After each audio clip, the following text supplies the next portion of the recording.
નમસ્તે વિદ્યાર્થી મિત્રો, ધોરણ 7 એનો પહેલો પાઠ જેનું આપણે ત્રીજું લેક્ચર જોઈ રહ્યા છીએ. આપણે અગાઉના જે 4 પ્રશ્નોની અંદર રાજપૂત યુગના ગુણો જોયા, રાજપૂતાણીઓના ગુણો જોયા, ઉદયમતીના કાર્યો જોયા, રાજપૂત યુગની શાસન વ્યવસ્થા જોઈ.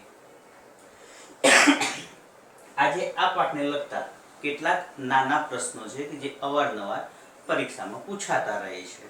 તો આજે આપણે આ પ્રશ્નો જોઈએ. તો પહેલો પ્રશ્ન છે કે ભાઈ રાણીની વાવ કોણે બંધાવી અથવા રાણકી વાવ કોણે બંધાવી? તો આપણે અગાઉ પણ જોયું હતું, તો આજે ફરીથી જોઈ લઈએ. તો રાણીની વાવ પાટણના રાજા ભીમદેવ સોલંકી પ્રથમ, પાટણના રાજા ભીમદેવ સોલંકી પ્રથમ ના પત્ની એટલે રાણી ઉદયમતીએ બંધાવી હતી. એમના પત્ની જે રાણી ઉદયમતી હતા, આ રાણી ઉદયમતીએ આ પાટણની રાણકી વાવ બંધાવી છે, જે વૈશ્વિક ઐતિહાસિક સ્મારક તરીકે એને વર્લ્ડ હેરિટેજની અંદર પણ સ્થાન પ્રાપ્ત કરેલું છે. એ આપણા માટે ગૌરવની વાત છે. ત્યારબાદ બીજો પ્રશ્ન છે,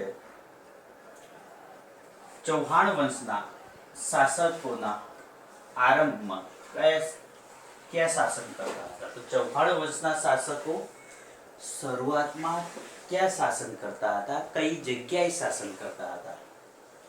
તો ચૌહાણ વંશના જે શાસકો હતા એ રાજસ્થાનના સાંભર સરોવર નજીક સાકંબરી એટલે અજમેર જે જિલ્લો છે, આ અજમેર જિલ્લાની ઉત્તરે એટલે ત્યાં એ સ્થળે શાસન કરતા હતા. ફરીથી આપણે જોઈ લઈએ. તો ચૌહાણ વંશના શાસકો ક્યાં રાજ કરતા હતા, કઈ જગ્યાએ રાજ કરતા હતા? તો ચૌહાણ વંશના શાસકો રાજસ્થાન સાંભર સરોવર, કદાચ તમારા નીચેના ધોરણની અંદર ભણવાનું આવ્યું હોય તો આ સાંભર સરોવરની નજીક સાકંબરી, એ સાંભર સરોવર ઉપરથી એ પોતે સાકંબરી તરીકે ઓળખાય છે, જે અજમેરની ઉત્તરે આવેલું છે. અજમેર જે જિલ્લો છે, આ જિલ્લાની ઉત્તરે આવેલું છે. ત્યાં આ ચૌહાણ વંશના શાસકો રાજ કરતા હતા. ત્યાર પછીનો આપણો નવો પ્રશ્ન છે, અણહિલવાડ પાટણની સ્થાપના કોણે કરી? આપણે જે પાટણની અંદર રહીએ છીએ, આ પાટણની સ્થાપના કોણે કરી? તો આપણે જોઈએ તો પંચાસરના જે શાસક જયશિખરી, પંચાસર એટલે પાટણની પશ્ચિમ દિશાએ પંચાસર કરીને ગામ આવેલું છે. આ ગામના રાજા જયશિખરીના પુત્ર સરસ્વતી નદી કિનારે અણહિલવાડ પાટણની સ્થાપના કરી. એટલે પંચાસરના જે શાસક હતા જયશિખરી, એમના પુત્ર જેનું નામ છે વનરાજ ચાવડા, ઈસવીસન 642 આજુબાજુમાં સરસ્વતી નદી કિનારે પાટણની સ્થાપના કરી, જેનું નામ અણહિલવાડ પાટણ રાખ્યું. આ નામ રાખવા પાછળનો ઘણો મોટો ઇતિહાસ છે. અણહિલ નામના મિત્રના નામ પરથી અણહિલવાડ પાટણ નામ પાડવામાં આવેલું છે.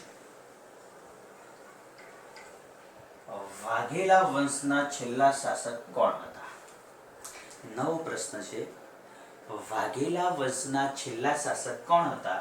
તો વાઘેલા વંશના છેલ્લા શાસક કરણદેવ વાઘેલા હતા.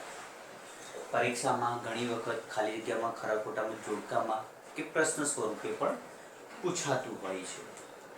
તો વાઘેલા વંશના છેલ્લા શાસક કરણદેવ વાઘેલા હતા.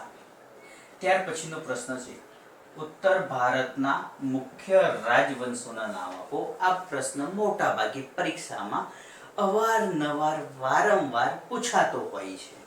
ઘણી વખત એવું પણ પૂછાય કે આમાંથી કોઈ પણ 3 અથવા કોઈ પણ 4 રાજવંશના નામ જણાવો, તો પણ પ્રશ્ન આની અંદરથી આપણે લખી શકીએ. તો ઉત્તર ભારતના મુખ્ય રાજવંશોમાં સૌથી પહેલો છે ગઢવાલ વંશ, ચંદેલ વંશ, પરમાર વંશ, ચૌહાણ વંશ, સોલંકી વંશ, ચાવડા વંશ, વાઘેલા વંશ, પાલ વંશ અને સેન વંશ. ફરીથી જોઈએ. ગઢવાલ વંશ, ચંદેલ વંશ, પરમાર વંશ, ચૌહાણ વંશ, સોલંકી વંશ, ચાવડા વંશ, વાઘેલા વંશ, પાલ વંશ અને સેન વંશ આ વાઘેલા વંશના મુખ્ય શાસકો છે. ત્યાર પછીનો જે આપણો નવો પ્રશ્ન છે તો કે દક્ષિણ ભારતના મુખ્ય રાજવંશોના નામ ગણાવો. આપણે ઉત્તર ભારતના જોયા, હવે દક્ષિણ ભારતના પણ આ પ્રશ્ન પણ અવારનવાર પરીક્ષામાં પૂછાતો હોય છે.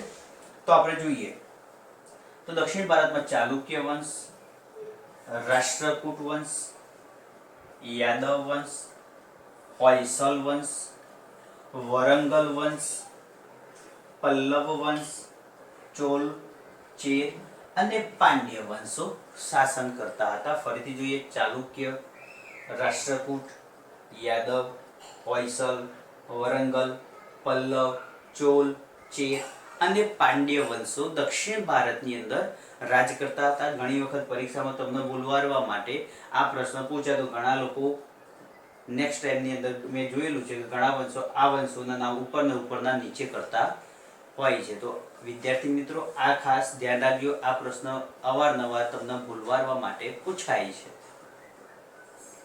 ત્યાર પછીનો પ્રશ્ન છે કે ગુજરાતનો પ્રથમ સુલતાન કોણ હતો? ગુજરાત રાજ્યની અંદર જ્યારે મુસ્લિમોનું શાસન આવ્યું ત્યારે પહેલો રાજા કોણ હતો? તો આપણે જોઈએ તો ગુજરાતનું જ્યારે સ્થાપના થઈ, ગુજરાતની અંદર જ્યારે સલ્તનત એટલે મુસ્લિમોનું શાસન આવ્યું ત્યારે મુઝફ્ફર શાહ પ્રથમનું શાસન મુઝફ્ફર શાહનું શાસન હતું, જેનું મૂળ નામ જફર ખાન હતું. તો ગુજરાતનો પ્રથમ સુલતાન મુઝફ્ફર શાહ, જેનું મૂળ નામ જફર ખાન હતું.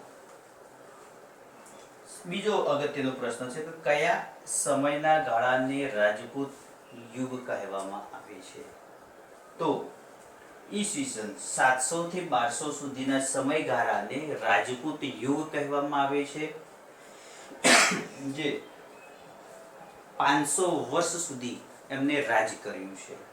ફરીથી જોઈએ તો ઈસવીસન 700 થી ઈસવીસન 1200 સુધીના જે 500 વર્ષનો સમયગાળો હતો, આ સમયગાળામાં રાજપૂત રાજાઓએ શાસન કર્યું હતું.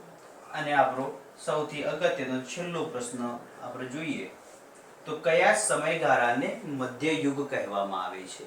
મધ્યયુગને કયા સમયગાળાનું કહેવામાં આવે છે? તો આપણે જોઈ લઈએ તો 7મી સદીના અંત ભાગમાં 7મી સદીના અંત ભાગમાં ભારતમાં સામંતશાહી શક્તિનો ઉદય થતા ભારત અનેક નાના મોટા રાજ્યોમાં વહેંચાઈ ગયો. જ્યારે 7મી સદીનો અંત ભાગ આવ્યો એટલે યુગ પરિવર્તનની એટલે મધ્યયુગની જ્યારે શરૂઆત થાય છે, રાજપૂત યુગોનું શાસનની શરૂઆત થાય છે, એ સમય ભારતની અંદર સામંતશાહી પ્રથાનો ઉદય અને વિકાસ થાય છે. આ સામંતશાહી પ્રથાના કારણે ભારત અનેક નાના મોટા ગામડાઓની અંદર વહેંચાઈ જાય છે, જે દેશમાં અનેક રાજપૂત વંશજોનો ઉદય થાય છે. દેશની અંદર ઘણા નાના મોટા શક્તિશાળી રાજપૂત યુગોનું શાસન થાય છે, એમનો ઉદય થાય છે. આ સમયગાળાને મધ્યયુગ કહેવામાં આવે છે. ફરીથી 7મી સદીના અંત ભાગમાં સામંતશાહી શક્તિનો ઉદય થતા ભારત અનેક નાના મોટા રાજ્યોની અંદર વહેંચાઈ ગયો. દેશની અંદર અનેક રાજપૂત વંશજોનો આપણે ઉપર જોયા, આ બધા વંશજોનો ઉદય થાય છે. અને આ સમયગાળાને રાજપૂત યુગનો સમયગાળો કહેવામાં આવે છે. તો વિદ્યાર્થી મિત્રો આજે કુલ આપણે 1 થી 9 પ્રશ્નો જોયા છે. અગાઉ પણ આપણે લગભગ 4-5 જેવા પ્રશ્નોની આપણે ચર્ચા કરી છે. એ કદાચ તમે તમારા નોટબુકની અંદર લખી દીધા હશે. આ 9 પ્રશ્નો પણ તમારા નોટબુકની અંદર લખજો. આ ઉપરાંત નવનીતની અંદર ઘણા બધા પ્રશ્નો આપેલા છે, પણ આપણા અગત્યના જે વારંવાર પરીક્ષામાં અવારનવાર પૂછાતા હોય છે એ આટલા પ્રશ્નો છે. આટલા પ્રશ્નો તૈયાર કરજો, તમારા નોટબુકની અંદર લખી દેજો. ટેસ્ટની અંદર પણ આમાંથી ઘણું બધું પૂછાશે. તો આજે આપણે ધોરણ 7નું પહેલું લેક્ચર અહીંયા પૂરું કરીએ છીએ.